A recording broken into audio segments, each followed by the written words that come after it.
Hey guys, welcome to another episode of TOG Vlogs. Today I couldn't be more excited. I'm sitting down with Dan D'Agostino. He is the principal, the owner of Plan Architecture, and let me tell you, this guy, you created such a great brand for yourself. Thank you. Right? All the industry awards, the publications, and obviously your work speaks volume for itself. So we're super excited. If you don't mind, we're going to cover a couple bases today. Maybe you're in the audience and you're looking to hire an architect. Maybe you're looking to design your house, or maybe you're looking to become an architect. So hopefully we'll cover most of these bases, and tune in.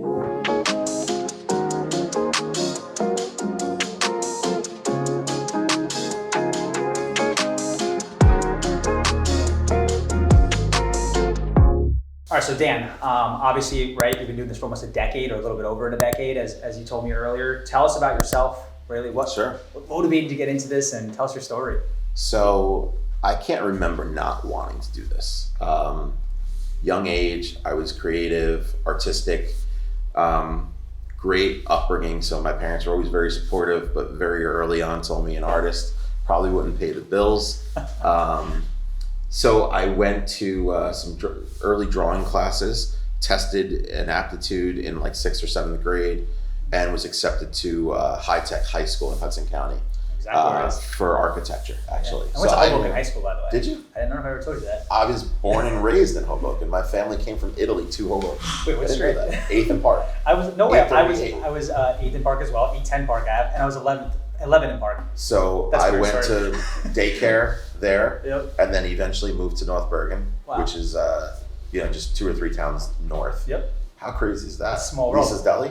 I'm going on Friday. Lisa's Deli, I love that spot. Fiore's. Yep, Fiore's. Yeah, we could forget about architecture. Biancamotti has the best mozzarella you could ever have. He used to be my tutor. Oh my God. Peter was my tutor. What do you teach you, cheese? Yeah, probably. Well, this is like New Jersey, right? Yeah. Like small world. So basically I knew at an early age. At a certain point, I wanted to do roller coasters, which I learned isn't really architecture. It's mechanical engineering. Yep. I'm pretty good at math, but not enough to like really make it a career where I'm an engineer. Yep. So I started, my first job was actually in high school. I was, I remember it was a baseball game. I had an interview after the game. I slid into second base, and I remember my mother yelling at me. She's like, "You have an interview. Why are you? You're all dirty." I said, "It doesn't matter." And I got the job. So I started as a sophomore in high school, working at a small firm where I learned everything. I really owe that. His name was Pat Marquetta. I owe him a ton. So I worked there through college. Always kept a job. I thought it was important because I really wanted to have the real world vibe while I'm in school. Went through college, worked for a couple of professors after college. Bounced around a little bit. I don't know if it was a mixture of I wasn't employable. I think that might be part of it. The other part of it is that I never found the firm that did it the way that I thought it should be done. And which was, everyone's got their own way of doing things, and it was never client forward. It was usually whatever worked for the firm.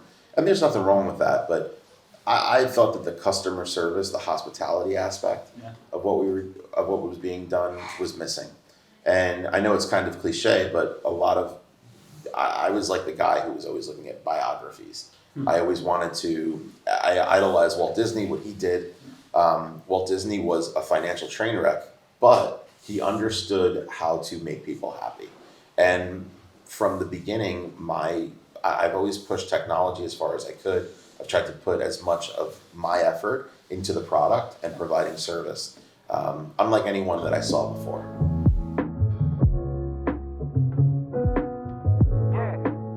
So obviously being in the business, right, I've experienced a lot of clients go through that renovation process, maybe even the addition or the expansion process. And I guess the question people always probably lean on you, right? I'm curious as well. It's like, do you focus more from a functional design standpoint, or do you really lean on more of the aesthetics? Like what's really your style? So my style is, I guess you could say it's transitional, but it's more traditional in our area, colonial homes. Right. You don't really want to design something that stands out unless you're willing to make a statement. So the average house that we work on is a traditional home with some modern flair. So I'll do a large expanse of windows. Usually staircases are the opportunity to do that. It brings light on 2 levels. In terms of putting priority on function versus aesthetic, I don't think a good designer separates them, to be honest with you. I think you have to find the balance of what works and what looks good. Believe it or not, this is one of the things that I solve exteriors while I'm solving floor plans at the same time. When I have a presentation with the client, our first presentation has sketches of both what the exterior looks like and the floor plan, because we're thinking about the two at the same time. Yeah. So a little bit off of what you just said, which was fantastic, but like really right now, like from your customer base, what's the going trend? What are people asking for the most right now? So I think that it's modern farmhouse. Now, I don't ordinarily have people say that to me, but what that translates to is a lot of people like the lighter siding. A lot of people like the black windows. Oh, yeah. I do worry a little bit that in 25 years from now, it's gonna be like, oh, that house was done in the 2018, 2020 range. Really? I wonder, right now you drive around, you'll see a house that was done in the 70s, right? It's got that angled roof with the siding. What I like to do is I like to try to borrow from that style, take the classical elements from it, and not make it so in-your-face farmhouse. So, I mean, I love what you just said, based on that. But really, I guess, even in my industry as well, like, how do you really stay up to date with so much going on, especially that things change so quickly, right? It's like we're in like the information era. It's like things are always moving. Yeah, that's the best part about doing any work today. I'm on Instagram more hours than I care to admit, and it's flicking. So, like, I'll see photo after, I got to imagine I probably see close to 1,000 photos a day. Oh, easy.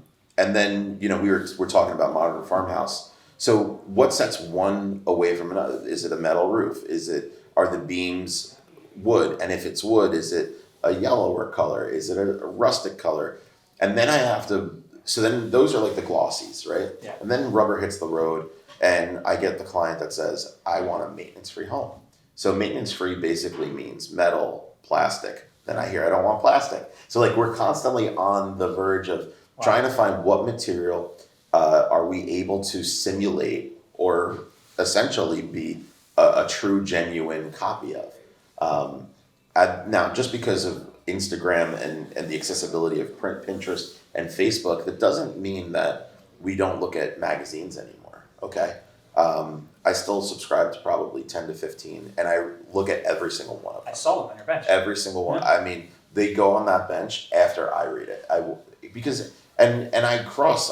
see something that I like or a designer that I think is awesome. Yeah. And the beautiful thing about today is like I will write to a designer that I like. Like if I saw something they did, this was awesome. I really love what you pulled off. And then it creates a dialogue. Definitely. All right, I'm going to throw a curveball at you because obviously, right, the consumer has a lot of options. In my industry as well, right, there's a lot of brokers somebody could hire. There's a lot of architects somebody could hire. Tell the audience truly what sets you really apart from what you believe the rest of the industry does. Okay, so I don't think it's just one factor. The first and most important factor is that we're problem solvers. So I don't really approach this from architecture. I look at what are the needs, creating an assessment and addressing that assessment. So that's first and foremost. Over time, I've been able to grow the company to have multiple specialties, right? Mm-hmm. So my office, unlike many other offices, I have one person that just does zoning. I have 5 or 6 people that do just construction drawings. I have dedicated engineers. 4 years ago, we brought in interior design under our roof. Why? Again, there was a problem in the industry where the architect's pointing to the interior designers pointing to the architect. Let's bring it all in one. It's all in one. And frankly, again, it all goes to the client getting the best project in a shorter amount of time. That's the other part of it. We will have design meetings very early on where the interior designer is sitting at the table. That doesn't happen anywhere else. That's great. And to the best of my knowledge, we're just under 20 people that work here. I don't think that there's another single family firm that has that many people and that capacity to work on a project. Staff. Yeah, and they're all working very hard. Yes, thankfully. Yeah, I mean, that's really off of that, right? Is how did you distinguish yourself? right, in this crowded marketplace around everybody else? Yeah. So I think I exploited what was the most difficult aspect, frankly. I would go into these meetings and I was the youngest by 25, 30 years. I had one client actually tell me, "You're the only guy I interviewed with that didn't have white hair." So, it's a profession, it's a person's biggest investment. They want somebody with experience. So over time, I just, even though I was young, I could swear that I worked 60, 80 hours a week. My experience was double my age. And eventually I had to put my money where my mouth is. And I remember talking to my wife, who's been incredibly supportive from day one. I said, "I lost a job today." And they said, "Because you don't have any new homes in your portfolio." So it was basically 3 or 4 hours later, my buddy Mike from ECS Homes, he had this property he wanted to buy for himself. I convinced him to buy the double lot instead. We subdivided and I built a house, and the house became a showcase of portfolio. Your personal house? My personal house. Wow. It was the second house I had ever designed from ground up. But you were gonna make it like a staple. I wanted it to be, it had to do many things. First of all, I was in no financial position to build a house. It's amazing that I pulled it off, but we did it. And I cut my teeth. I probably spent more hours on that than I have on any other house, because everything I did, I redid and then redid. But I knew at the core what was important. I knew what design ideals I needed to put precedent on or emphasis on. Sure. And and that house, which all my family, they were like, "You sure you want to do this?" They're supportive, but it paid off tenfold. It's so funny you're saying. It's like I experienced this in my industry, and obviously it's about you, but I started when I was 24 years old, and I'm going into a lot of these luxury properties, and I'm in a lot of cases this age of their kids. So I'm sitting there, and they almost treated me in a lot of scenarios as if I was their child. And they're like, "Hey, like you look super young to be doing this, right?" And it's like overcoming that took a lot of time, a lot of passion, a lot of the skill sets you have to implement. You're differentiating yourself in this market. So I firsthand totally know what you're talking about. That's a pretty cool story. All right, so I'm brand new. Let's say maybe I'm in the audience and I wanna be you, right? I wanna be an architect. And obviously, I want to be me. I want to be like you.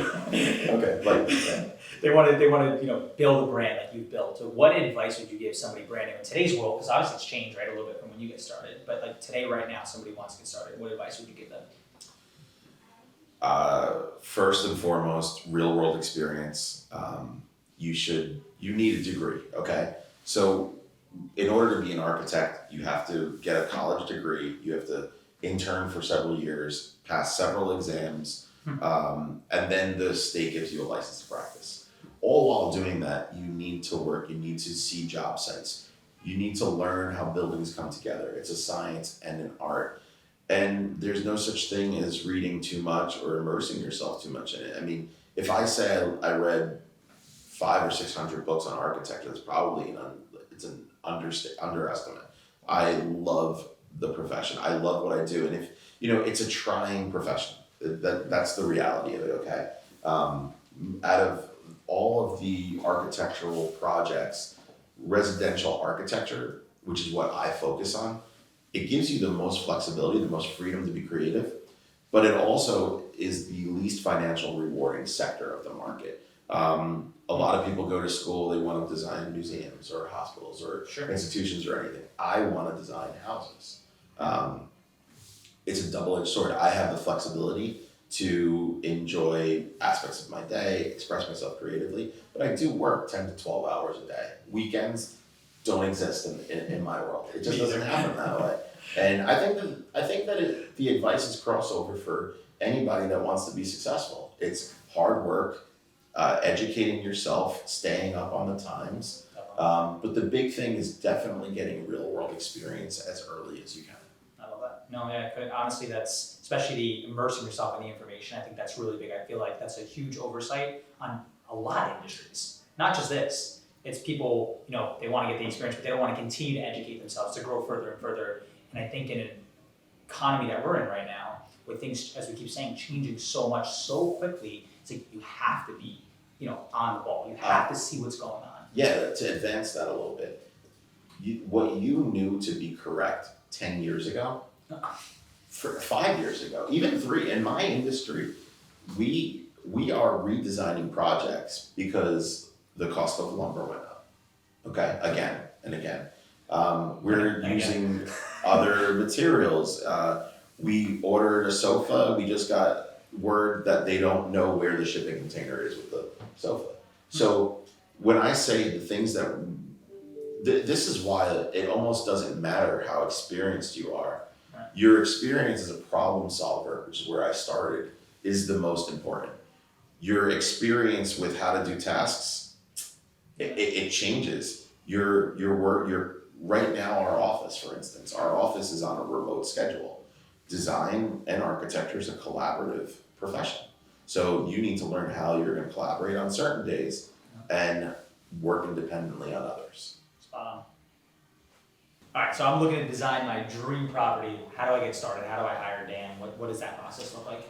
So you want to bring us in as early as possible. Usually, as soon as a person has a location, that's helpful. Some people might say, Dan, here's what we want to do, how big of a property we need. So that would be before the location. But in general, a person either buys a house that needs fixing, or they're about to buy that house, they call us in, we do a walkthrough. Essentially, we have to wear a couple of hats. We have to be code, we have to be contractor, and then creative.